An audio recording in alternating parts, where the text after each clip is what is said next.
Hello everyone, political alliance study में आप सभी का स्वागत है।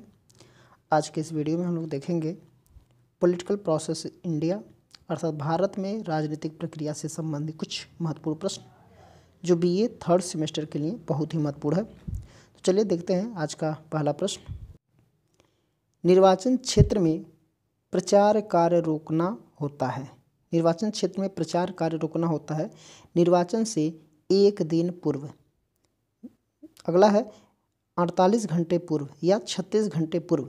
फिर डी दिया है मतदान समाप्ति के लिए निर्धारित अंतिम घंटे से 48 घंटे पूर्व। तो इसका जो राइट आंसर हो जाएगा वो हो जाएगा ऑप्शन डी। नेक्स्ट है दिया है कि मतदाताओं के पंजीयन का उत्तरदायित्व किस पर है।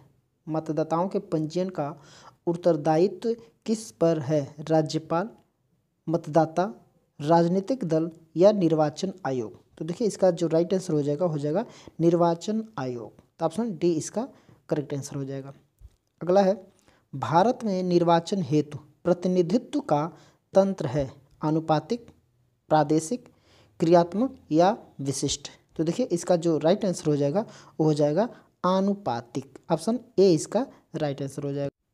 नेक्स्ट है राष्ट्रीय राजनीतिक दल की मान्यता पाने के लिए दल को कितने राज्यों में पहचान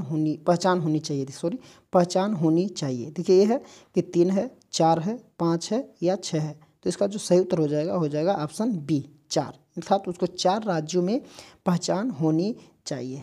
नेक्स्ट है कि निर्वाचन आयोग की सेवा शर्तों व कार्यकाल का निर्धारण कौन करता है। निर्वाचन आयोग की सेवा शर्तों और कार्यकाल का निर्धारण कौन करता है? संविधान है, संसद है, राष्ट्रपति है और राज्यपाल है। देखिए कोई भी नीति निर्धारित करने के लिए या कोई भी कानून बनाने के लिए संसद अधिकृत होती है, यानी कि संसद को कानून निर्मात्री संस्था या विधि निर्मात्री संस्था या कोई भी नीति निर्मात्री संस्था कहा जाता है। तो इसका जो राइट आंसर हो जाएगा ऑप्शन बी संसद। नेक्स्ट है निम्नलिखित में से कौन प्रत्यक्ष लोकतंत्र के सबसे नज़दीक बैठता है? परिवार की बैठक में होने वाली चर्चा, कक्षा संचालन यानी कि क्लास मॉनिटर का चुनाव, या किसी राजनीतिक दल द्वारा अपने उम्मीदवार का चयन, या डी है मीडिया द्वारा कराए गए जनमत संग्रह। देखिए प्रत्यक्ष लोकतंत्र में सबसे नज़दीक कौन बैठता है? तो मीडिया द्वारा करवाए गए जनमत संग्रह। तो ऑप्शन डी इसका करेक्ट आंसर हो जाएगा।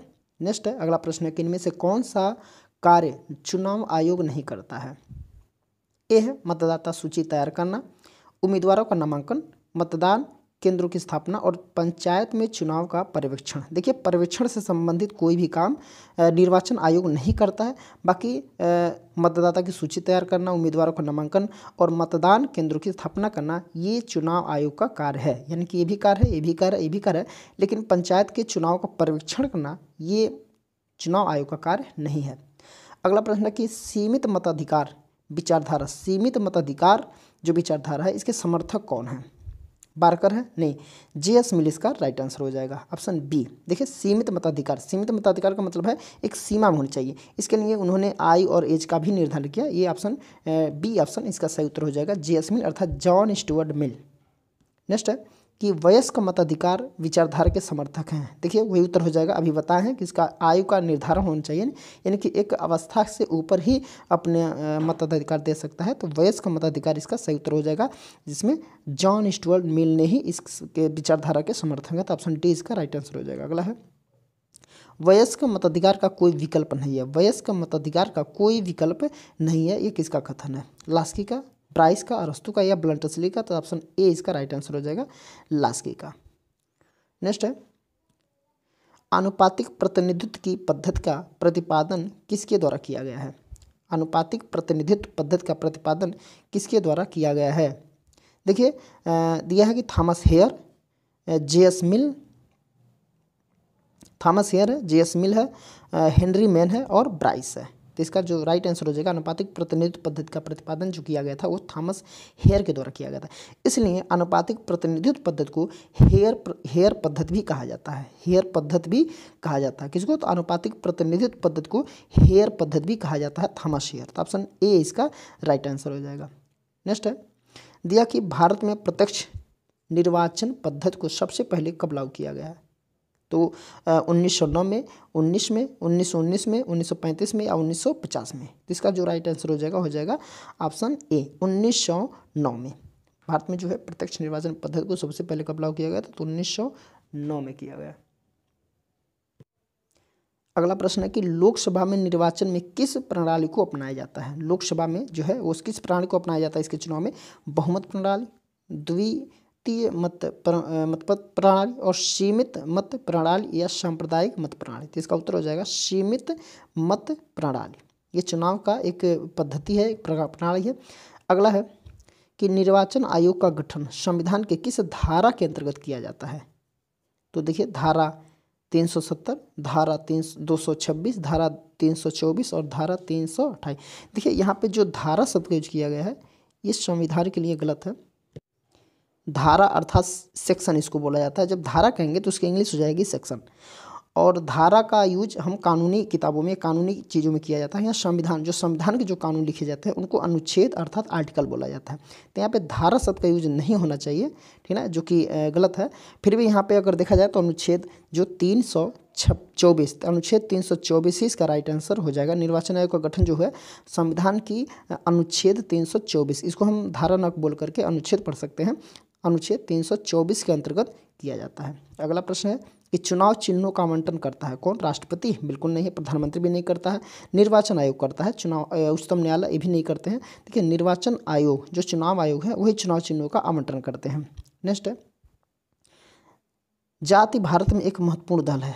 जाति भारत में एक महत्वपूर्ण दल है, ये किस विद्वान ने कहा है।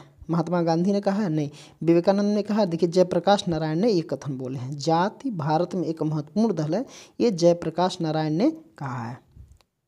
अगला प्रश्न है कि निम्न में से कौन कथन असत्य है। देखिए यहाँ पे ये ध्यान देने योग्य है कि यहाँ पे असत्य कथन पूछा जा रहा है। जाति निर्णय प्रक्रिया को प्रभावित करती है, बिल्कुल जाति जो है निर्णय प्रक्रिया को प्रभावित करती है, ये बिल्कुल सही हो जाएगा। देखिए राजनीतिक दल जातिगत आधार पर उम्मीदवार खड़े नहीं करते हैं। जो देखिए राजनीतिक दल है जो जातिगत आधार पर उम्मीदवार नहीं खड़े करते हैं, ये भी सही है। राज्यों की राजनीति में जाति का प्रभाव अधिक है, बिल्कुल सही है। राज्यों की राजनीति में स्थानीय चुनाव में भी और राज्यों के जो चुनाव होते हैं उसमें जाति का प्रभाव सबसे अधिक देखने को मिलता है। मतदाता सामान्यतः जातिगत आधार पर मतदान करते हैं, ये बिल्कुल नहीं है। देखिए ये तो अगर संवैधानिक रूप से, अगर कानून से देखा जाए तो ये गलत हो जाएगा।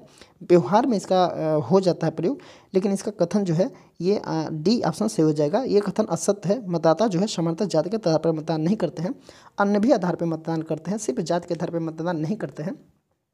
अगला प्रश्न है कि निम्न में से कौन से राज्य की राजनीति में जाति का प्रभाव ज़्यादा है। जाति के प्रभाव ज़्यादा है बिहार में, उत्तर प्रदेश में, आंध्र प्रदेश में, या इनमें से कोई। देखिए बिहार में जो है राज्य की राजनीति में जो है जाति का प्रभाव सबसे ज़्यादा है। किस राज्य में, तो बिहार में। ऑप्शन ए इसका राइट आंसर हो जाएगा।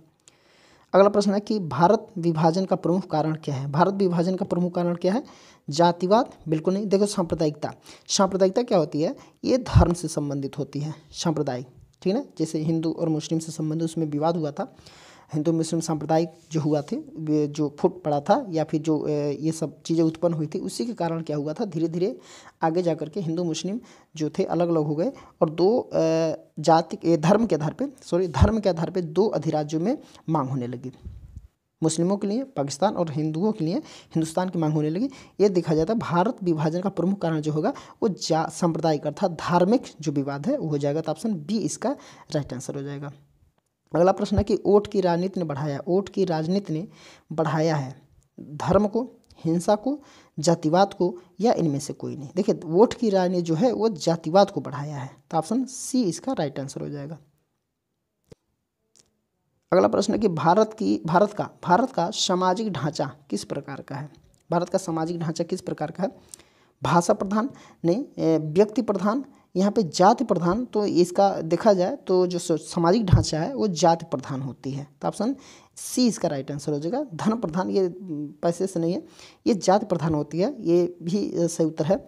ऑप्शन सी इसका राइट आंसर हो जाएगा। अगला प्रश्न, निम्न में से धार्मिक आधार पर गठित राजनीतिक दल है। धार्मिक आधार पर गठित राजनीतिक दल क्या है, जमात ए इस्लाम, ठीक है, तो ये भी है जमात ए इस्लाम जो है ये एक राजनीतिक दल है जो कि धर्म के आधार पर गठित किया गया है, ये बिल्कुल सही है। देखिए ऑल इंडिया मजलिस ए इत्तेहादुल मुसलमिन ये है जो साउथ इंडियन में जो है ये आंध्र प्रदेश में ये पाया जाता है। तो देखिए ये भी सही है, धर्म के आधार पे इसका हुआ है, ओवैसी का इसी राजनीतिक दल से संबंधित है।